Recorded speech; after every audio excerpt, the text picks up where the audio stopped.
Hello everyone. आज हम पढ़ेंगे संवाद लेखन। संवाद लेखन किसी भी भाषा की एक महत्वपूर्ण विधा होती है। संवाद का अर्थ सामान्य रूप से बातचीत करना है। जब हम किसी से बात कर रहे होते हैं या कोई अन्य दो या दो से अधिक व्यक्ति आपस में बातचीत कर रहे होते हैं तो वह दरअसल संवाद ही कर रहे होते हैं। ऐसा देखा जाता है कि जब हम बातचीत करते हैं तब हमें कोई परेशानी नहीं होती, पर वहीं जब हमें परीक्षा में संवाद लिखना पड़ता है तब हम सहजता से वो संवाद नहीं लिख पाते हैं। तो इसलिए हमें संवाद लेखन का अभ्यास करना चाहिए और साथ ही साथ कुछ बातों पर भी विशेष रूप से ध्यान देना चाहिए ताकि परीक्षा में हम संवाद सहजता से लिख पाएं। वास्तव में संवाद का अर्थ है दो या दो से अधिक पात्रों के बीच आपसी बातचीत। तो इसमें क्या होता है संवाद में कि एक पात्र किसी विषय पर अपने विचार प्रकट करता है तो दूसरा पात्र उसके कथन पर अपनी प्रतिक्रिया या अपने विचार प्रकट करता है। तो अब हम जब परीक्षा में संवाद लिखते हैं तो उस समय हमें कुछ चीज़ों पर ध्यान देने की आवश्यकता होती है। तो हमें सबसे पहले तो ये जानना आवश्यक है कि संवाद का आखिर मुख्य उद्देश्य क्या है। तो संवाद का मुख्य उद्देश्य है अपनी बात को दूसरों तक पहुंचाना। तो इसलिए दिए गए विषय के बारे में जो लिखा जाए वह आसानी से समझ में आना चाहिए। यानी परीक्षा में हमें इस बात पर विशेष रूप से ध्यान रखना चाहिए कि हमें जो विषय दिया गया है उसके बारे में जो हम लिख रहे हैं वो परीक्षक को आसानी से समझ में आ जाए कि हमने क्या लिखा है। इसके अलावा दूसरी बात ये होती है कि जब हम संवाद लिखें तो उसमें छोटे छोटे सरल वाक्य लिखें, क्योंकि जब हम लंबे लंबे वाक्य लिखेंगे तो उन वाक्यों में गलती होने की संभावना ज़्यादा होती है। साथ ही संवादों की भाषा सरल, स्वाभाविक और बोलचाल के शब्दों से युक्त होनी चाहिए। कठिन और अप्रचलित शब्दों के प्रयोग से बचना चाहिए। यानी हमें यहाँ पर इस बात पर भी ध्यान देने की आवश्यकता है कि जो हम संवादों में जिस भाषा का प्रयोग कर रहे हैं वो सरल और स्वाभाविक होनी चाहिए और साथ ही साथ बोलचाल चाल की भाषा से युक्त होनी चाहिए। हमेशा हमें ये भी ध्यान रखना है कि हम बहुत कठिन कठिन शब्दों का प्रयोग ना करें और ना ही ऐसे शब्दों का प्रयोग करें जो समाज में प्रचलित नहीं है, क्योंकि इससे क्या होगा कि अगर हम कठिन और अप्रचलित शब्दों का प्रयोग करते हैं तो हम अपने भाव को अच्छी तरीके से व्यक्त नहीं कर पाएंगे और ये भी हो सकता है कि हमने जो सोचकर उस शब्द का प्रयोग किया है सामने वाला अर्थात परीक्षक उस बात को ना समझे कि हमने उन शब्दों को क्यों लिखा है, तो वो अंक की दृष्टि से वो आपके लिए अच्छा नहीं होगा। दूसरी बात यहाँ पर भाषा को लेकर ये भी ध्यान हमें रखना चाहिए कि पात्रों की भाषा पर हमें विशेष रूप से ध्यान देना है। यानी जो हम संवाद लिख रहे हैं उसमें किस तरह के पात्र दिए गए हैं, क्योंकि आपको पता ही है संवाद दो पात्रों के बीच में होता है। तो अगर मान लीजिए हमें संवाद लेखन करना है सब्जी वाले के साथ, तो सब्जी वाले की जो भाषा होगी वो बहुत शुद्ध क्लिष्ट हिंदी नहीं होगी, वो थोड़ी सामान्य सी भाषा होगी, जन प्रचलन वाली भाषा होगी। और वहीं अगर कोई डॉक्टर, वकील या फिर किसी इंजीनियर के साथ, अध्यापक के साथ हम कोई संवाद लेखन कर रहे हैं तो वहाँ पर जो उनकी भाषा होगी वो निश्चित ही शुद्ध एवं मानक होगी, क्योंकि वो सारे पढ़े लिखे व्यक्ति हैं। तो इस तरह से हमें इस बात पर विशेष ध्यान देना होगा कि हमारे संवादों की भाषा पात्रों के अनुकूल होनी चाहिए। एक और विशेष बात है कि हमें संवाद लिखते समय विराम चिन्हों का भी ध्यान रखना चाहिए, क्योंकि अगर हम सही विराम चिन्ह का प्रयोग नहीं करते हैं तो हमारे भाव स्पष्ट नहीं होंगे। जैसे कि मैं आपको एक उदाहरण बोल के बताती हूँ। मैं एक लाइन बोल रही हूँ, वाक्य, रुको मत जाओ। रुको मत, जाओ। तो इन दोनों वाक्यों में आपने सुनकर ही अंतर लगा पता किया हो चल रहा होगा आपको कि एक में पहले वाक्य में मैं कह रही हूँ कि रुको मत, यानी तुम रुक जाओ मत जाओ, पर दूसरे वाक्य में मैं कह रही हूँ कि रुकना मना है, आपको जाना है। तो यानी यहाँ पर सिर्फ एक कॉमा की वजह से शब्द अर्थ का अनर्थ हो गया है। तो इसलिए हमें संवाद लिखते समय विशेष रूप से ध्यान रखना है कि विराम चिन्ह सही जगह पर प्रयुक्त किए जाएं ताकि सामने वाला आपके भाव को समझ सके। इसके बाद संवाद लेखन में एक और विशेष तथ्य पर ध्यान देने की आवश्यकता होती है कि जो हम संवाद लिख रहे हैं उनमें क्रमबद्धता और संबद्धता होनी चाहिए। क्रमबद्धता यानी कि जब हम संवाद लिख रहे हैं तो उसमें हमारे विचार एक के बाद एक आने चाहिए, और साथ ही साथ ये भी ध्यान रखना है कि वे विचार एक दूसरे से जुड़े होने चाहिए। जैसे कि मैं उदाहरण आपको बताती हूँ कि एक प्रदूषण को लेकर आपका संवाद लिखना है, तो वहाँ पर अगर आपने मान लीजिए पहला संवाद लिखा कि प्रदूषण क्या है, उसके बारे में लिखा, तो और दूसरा संवाद तुरंत ही आपने लिख दिया कि प्रदूषण का समाधान क्या है, तो यहाँ पर ये संवाद लेखन आपका गलत हो जाएगा। क्यों?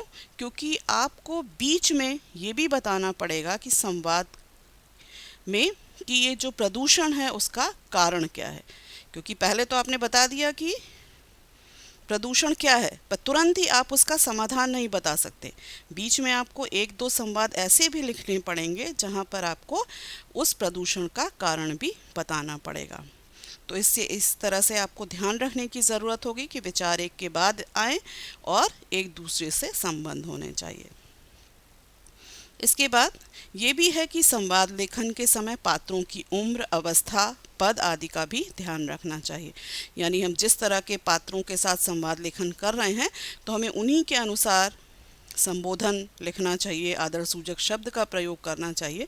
क्योंकि अगर आम जीवन में भी ऐसा होता है कि अगर हम अपने शिक्षक से बात कर रहे हैं, किसी डॉक्टर इंजीनियर से बात कर रहे हैं, किसी बड़े पद वाले के साथ बात कर रहे हैं, तो हमारी भाषा अलग तरीके से होती है। और जब हम अपने दोस्तों के साथ बात करते हैं या अपने से छोटे लोगों के साथ बात करते हैं तब हमारी भाषा अलग होती है।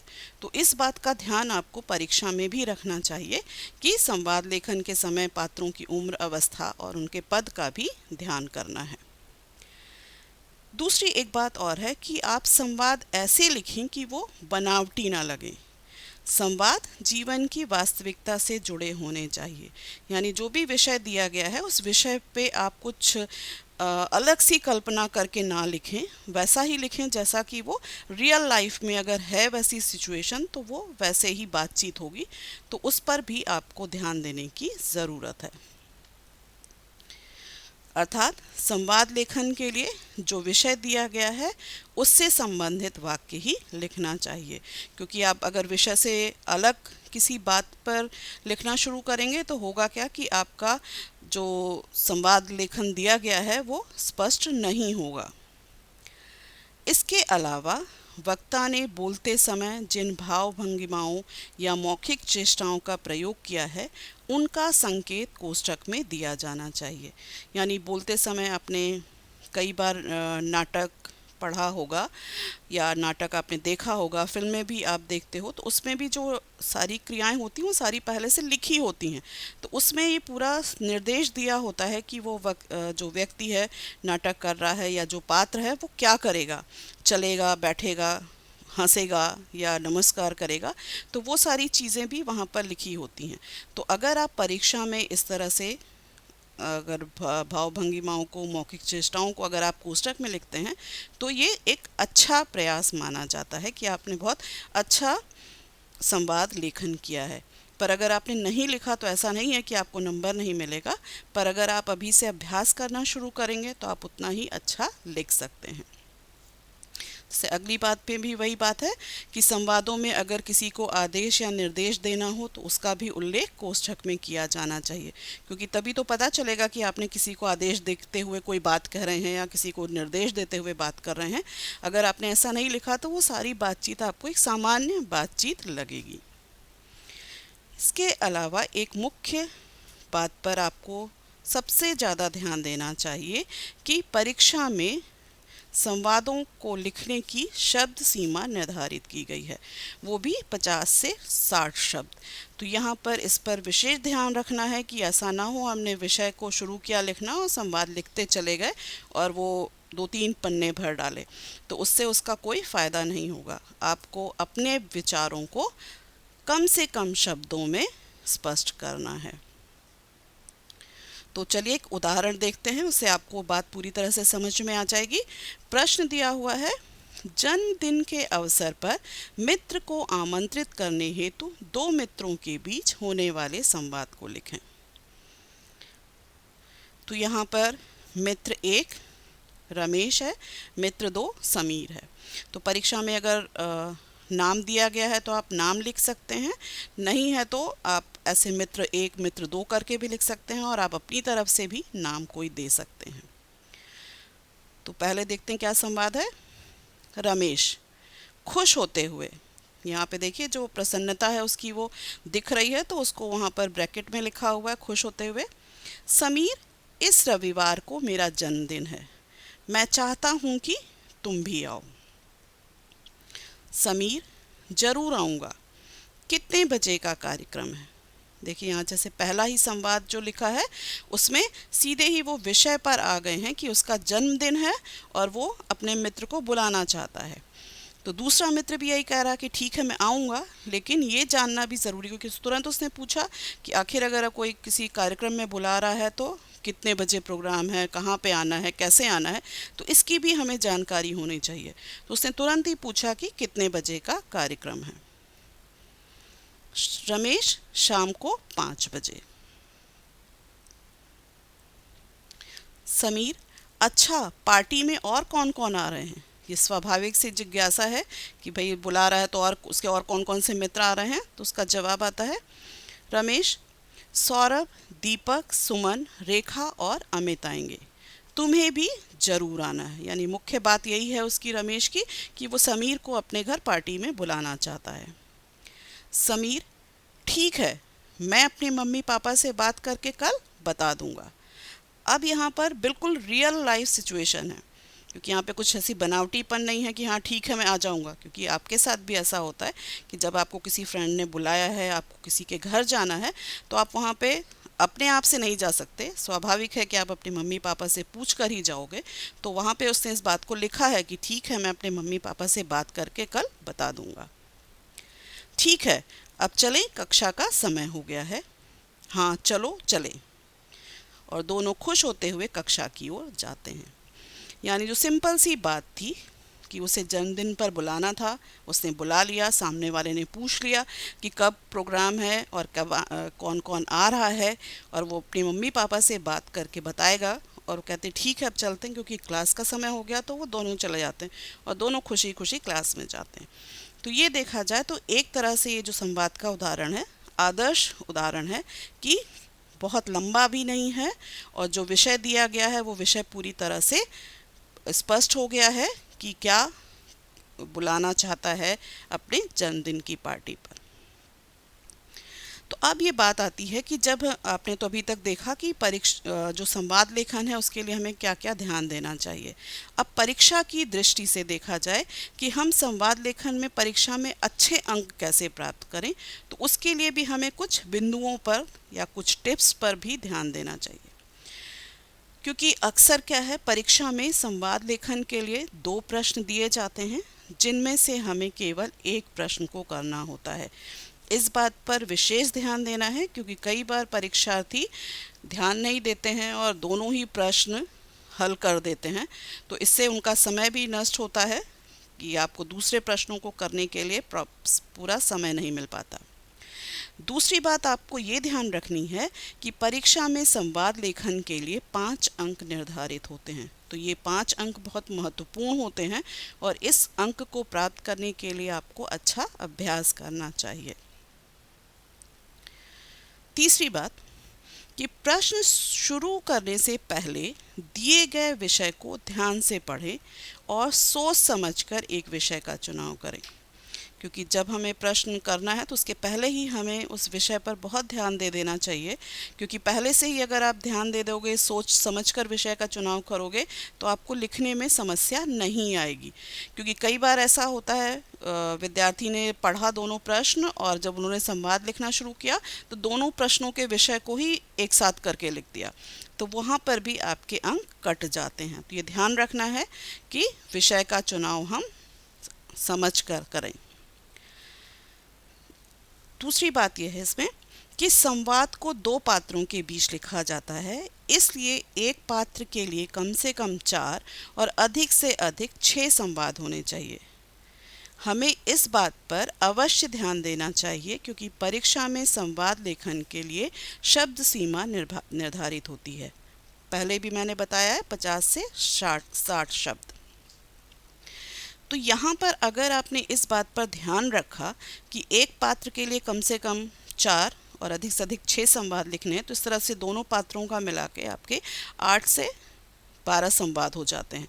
तो अगर आपके मन में ये ध्यान रहेगा, मन में ये सोच के करते हैं कि हमें एक पात्र के लिए 4-5 ही संवाद लिखने हैं, तो आपको अपने विषय को समेटने का एक अच्छा अवसर रहता है।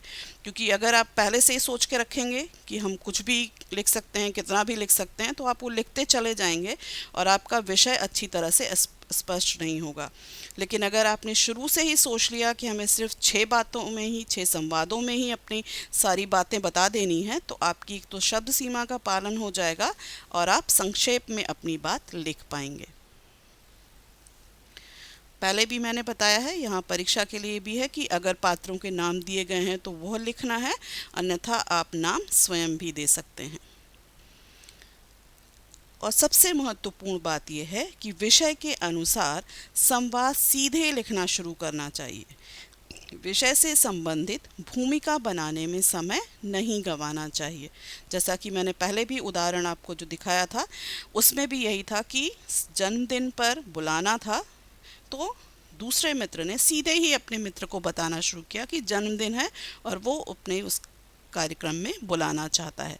क्योंकि अगर आपको ऐसा कोई विषय दिया गया और आप उस विषय से संबंधित भूमिका बनाने लगेंगे, तो क्या होगा कि 4-5 संवाद तो आपकी भूमिका बनाने में ही चले गए और उसके बाद से फिर आप लिखना शुरू करेंगे, तो आपके संवादों की शब्द सीमा बहुत विस्तृत हो जाएगी। तो अगर बहुत ज़्यादा शब्द सीमा का ध्यान आपने नहीं रखा तो भी आपके अंक कट जाते हैं। एक बात और भी ध्यान रखना है कि आपको किसी भी संवाद को दोहराना नहीं चाहिए, क्योंकि एक ही बात को बार बार दोहराने से वो ज़्यादा प्रभाव नहीं होता है, तो आपका संवाद लेखन ज़्यादा प्रभावी नहीं होगा। एक और अन्य बात है आपको ध्यान में रखने के लिए कि संवाद लेखन में विषय को एक विस्तार देना चाहिए, अर्थात जिस भी विषय या घटना के बारे में संवाद लिखें उसका चित्रण पूरा होना चाहिए। ऐसा ना लगे कि कुछ अधूरा रह गया। हमें इस बात पर विशेष रूप से ध्यान देना चाहिए कि जो भी हम लिख रहे हैं वो पूरा घटना अच्छे से लिखनी चाहिए। ये ना लगे कि हाँ अभी कुछ और लिखना बाकी बचा था। जैसे अगर कोई संवाद किसी समस्या से संबंधित है, तो उस विषय के बारे में बताते बताते हमें 1-2 लाइनों में उसका समाधान भी बताना चाहिए। मतलब ऐसा लगे कि हाँ वो समस्या थी और वो समस्या समाप्त हो गई। तो इस तरह से आपको ध्यान रखना चाहिए। नेक्स्ट है आपका कि प्रश्न में जो पात्र या चरित्र दिए गए हों उन्हीं के अनुसार शब्दों का चयन करना चाहिए। ये मैंने पहले भी आपको अभी समझाया था कि हमें पात्र के अनुसार ही भाषा का प्रयोग करना चाहिए। जैसे शिक्षित व्यक्ति की भाषा और अनपढ़ों की भाषा में अंतर होता है, वैसे ही छोटे बड़े, परिचित अपरिचित, पिता पुत्र, महिला पुरुष, दुकानदार ग्राहक, दो मित्रों आदि के बीच होने वाले संवादों की भाषा में भी अंतर होगा। तो इस पर भी आपको विशेष ध्यान देने की आवश्यकता है। इसके अलावा परीक्षा में अगर आप संवाद लेखन में पूरे अंक प्राप्त करना चाहते हैं, तो उसके लिए आपको भाषा और वर्तनी यानी स्पेलिंग की शुद्धता पर भी ध्यान देना आवश्यक है। क्योंकि अगर आपकी स्पेलिंग मिस्टेक्स है तो निश्चित है कि आपको 5 में से 5 अंक नहीं मिलेंगे। इसके अलावा भाषा की दृष्टि से आपको ये भी ध्यान रखना चाहिए कि संवादों की भाषा में शब्द बोलचाल के होने चाहिए, पर ऐसी भाषा का प्रयोग ना करें जो मानक ना हो। जैसे हम आजकल बोलचाल की भाषा में बच्चे यार, तू, कर, ऐसा मत कर, इस तरह की जो भाषा का प्रयोग करते हैं उसको मानक नहीं माना जाता, क्योंकि आप परीक्षा में संवाद लिख रहे हैं तो इसलिए वहाँ पर जो हिंदी भाषा का मानक स्वरूप है उसके अनुसार आप शब्दों का प्रयोग करें। तो चलिए अब उदाहरण से ये समझते हैं कि कैसे आपको संवाद लिखने चाहिए। तो यहाँ पर एक प्रश्न दिया हुआ है, परीक्षा के नज़दीक आने पर दो मित्रों के बीच होने वाले संवादों को लिखिए। तो यहाँ पर उदाहरण एक है, दो मित्र हैं। पहला मित्र कहता है, कैसे हो मित्र, सब कुशल है? मित्र दूसरा कहता है, मैं ठीक हूँ, सब कुशल है, तुम बताओ पढ़ाई कैसी चल रही है? मित्र एक, मैं तो टीवी देख रहा। मित्र दो, अरे परीक्षा नज़दीक आ रही है, तू पढ़ नहीं रहा? मित्र एक, तू इतना डर मत, एक लंबी सांस लिया कर और अपना सारा ध्यान उस विषय में लगाया कर जो तू पढ़ रहा है, और बाकी सब कुछ दिमाग से निकाल दे। मित्र दो, यार तू तो सही ही कह रहा है, कई बार पढ़ते पढ़ते मेरा सिर दर्द भी हो जाता है। मित्र एक, अभी तो बहुत दिन बचे हैं, कल से पढ़ूंगा, तुम्हारा हो गया? मित्र दो, नहीं यार, ये परीक्षा हमेशा अपने साथ बहुत सारी टेंशन क्यों लाती है? मित्र एक, हाँ सही कह रहा है तू, मैं तो कई बार परीक्षा के डर के मारे रात को सो भी नहीं पाता हूँ। मित्र दो, अरे यार मेरा भी बुरा हाल है, अगर मैं कुछ आज याद कर रहा हूँ तो कल भूल जा रहा हूँ, यह परीक्षा और टेंशन ने तो मुझे मार ही डाला है। देख भाई, पढ़ाई को बोझ मत समझा कर, वरना बीमार हो जाएगा, और पूरी नींद लिया कर। मित्र दो, लेकिन नींद आए तब ना। मित्र एक, देख तू अपने अंदर से नंबरों के डर को भगा दे और बेफिक्र हो जा, चल शाम को खेलने आ जाना। मैं क्या, कोई नहीं आ रहा, परीक्षा है, तू अकेले ही खेलियो, मित्र दो ने जवाब दिया। मित्र एक का कहना था, अच्छा अच्छा ठीक है। तो अभी आपने ये जो संवाद का उदाहरण देखा, तो क्या लग रहा है कि ये संवाद सही लिखा हुआ है, इसमें पूरे अंक आएंगे? नहीं, इस संवाद लेखन में बहुत सारी गलतियां हैं। सबसे पहली गलती क्या है कि इस संवाद में शब्द सीमा का ध्यान नहीं रखा गया है, इतना लंबा संवाद लिखा गया है। तो एक एक करके देखते हैं इसमें क्या क्या गलतियां और नज़र आ रही हैं। जब से सबसे पहले दिया हुआ है, कैसे हो मित्र, सब कुशल है, मैं ठीक हूँ, सब कुशल है। तो यहाँ पर क्या किया, सबसे पहले ही दोनों मित्रों ने आपस में भूमिका बनानी शुरू की, तो जिसकी आवश्यकता नहीं थी। दूसरी यहाँ पर गलती क्या है कि यहाँ पर संवादों को रिपीट किया गया है, सब कुशल है, सब कुशल है। फिर यहाँ पर आप जो मुख्य विषय दिया गया है कि परीक्षा के नज़दीक आने पर बातचीत करनी है कि क्या क्या घटना घट रही है, तो वहाँ पे वो भूमिका बनाते हुए चल रहे हैं कि मैं तो टीवी देख रहा, तो दूसरा कहता अरे, तुरंत ही कूद के उसने दूसरी बात शुरू कर दी कि परीक्षा नज़दीक आ गई, तू पढ़ नहीं रहा। फिर उसने वहाँ पर उसको अलग ही तरह से बात करनी शुरू कर दी कि तू इतना डर मत, एक लंबी सांस लिया कर और अपना सारा ध्यान उस विषय में लगा कर तू पढ़ रहा है। मतलब यहाँ पे उन्होंने थोड़ा उपदेश देना शुरू कर दिया, जबकि यहाँ पर परीक्षा को लेकर कोई बातचीत नहीं हो रही, दूसरे को दूसरी बातों की तरफ उनका मन भटक रहा है। फिर यार तू तो सही कह रहा है, कई बार पढ़ते पढ़ते मेरा सिर दर्द भी हो जाता है। अभी तो बहुत दिन बचे हैं, कल से पढ़ूंगा। नहीं यार, ये परीक्षा अपने साथ बहुत टेंशन क्यों लाती है, यानी कहीं कहीं तो बीच में कुछ और बात करने लगते हैं, फिर उन्हें अचानक से लग जाता है अच्छा मुझे परीक्षा के बारे में कुछ लिखना, तो परीक्षा से लेकर वो कोई एक वाक्य बना देते हैं। तो यहाँ पर भी उसी चीज़ को लिखता जा रहा है, पर जो सीधी सीधी सी बात है कि परीक्षा की कैसी तैयारी करनी है, पढ़ाई को बोझ मत समझा कर, बीमार हो जाएगा, पूरी नींद लिया कर, नींद आए तब ना। तो यहाँ पर भी इस तरह से देखेंगे कि बात कहीं और भटकती जा रही है। ऐसा नहीं कि बात परीक्षा से संबंधित, ये सारी घटनाएं तो घटती हैं, पर हमें सीधी सीधी सी बात करनी होती है, वो यहाँ पर नज़र नहीं आ रही है। अंत में फिर अपने अंदर से नंबरों के डर को भगा दे और बेफिक्र हो जा, चल शाम को खेलने आ जाना। तो ये जो भाषा है, ठीक है हम आपस में बच्चे बोलते हैं आजकल, पर ये परीक्षा की दृष्टि से नहीं है। तू अकेले ही रही खेलियो।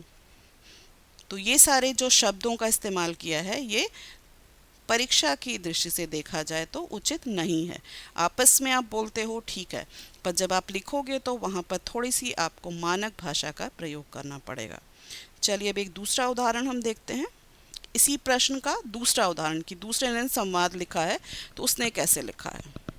तो उसने यहाँ पे लिखा है, शाम का समय है, दो मित्र पार्क में बात कर रहे हैं। यानी इसने पहले ही बता दिया, सिचुएशन दे दी, जो मैंने पहले आपको बताया था कि आपको कोष्ठक में बताना होता है कि क्या हाव भाव है, क्या चेष्टा है, किस तरह से निर्देश आदेश दिए जा रहे हैं, समय कैसा है, तो वो वहाँ पर इस उदाहरण में दिया गया है। मित्र एक, अरे मित्र, परीक्षाएं निकट आ रही हैं, तुमने क्या कुछ पढ़ना शुरू किया। यानी यहाँ पर इस उदाहरण में सीधे ही बात पर आ गए, भूमिका बनाई नहीं गई है। मित्र दो, नहीं मित्र, अभी मैंने तो पढ़ना नहीं शुरू किया, और तुमने। हाँ, मित्र एक कहता है, मैंने परीक्षा के लिए समय सारणी बना ली है, उसी के अनुसार रोज पढ़ाई करता हूँ।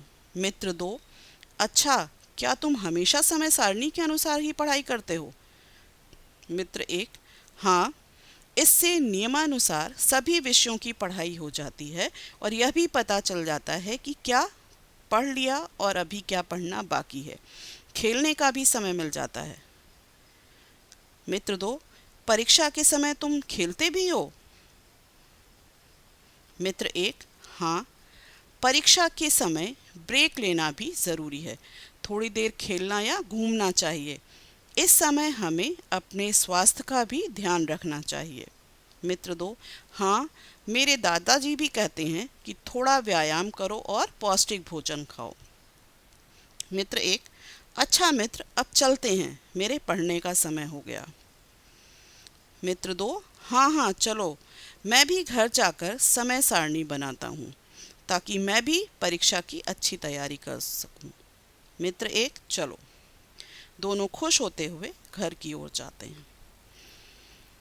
तो अभी आपने ये दूसरा उदाहरण देखा, तो इसमें आपको पता चल गया होगा कि यह उदाहरण अच्छी तरीके से लिखा गया संवाद लेखन का उदाहरण है, क्योंकि इसमें संकेत दिया गया है शुरू में कि पार्क में बात कर रहे हैं, और अंत में भी दिया गया कि खुश होते हुए घर में जाते हैं।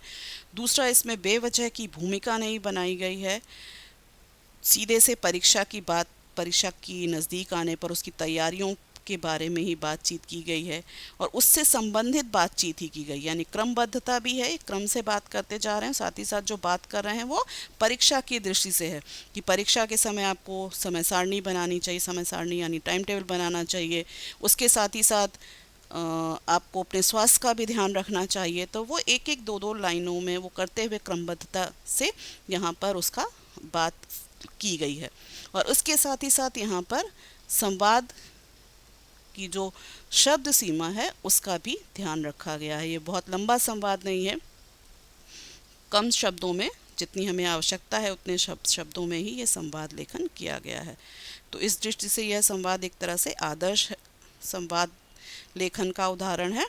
तो आपको भी परीक्षा में अच्छे अंक मिल सकते हैं अगर आपने इसी तरह से संवाद लेखन का अच्छे तरीके से अभ्यास किया। तो आशा है कि आपको ये संवाद लेखन किस तरह से करें यह समझ में आ गया होगा और अब आप इसकी अच्छी सी तैयारी करेंगे। धन्यवाद।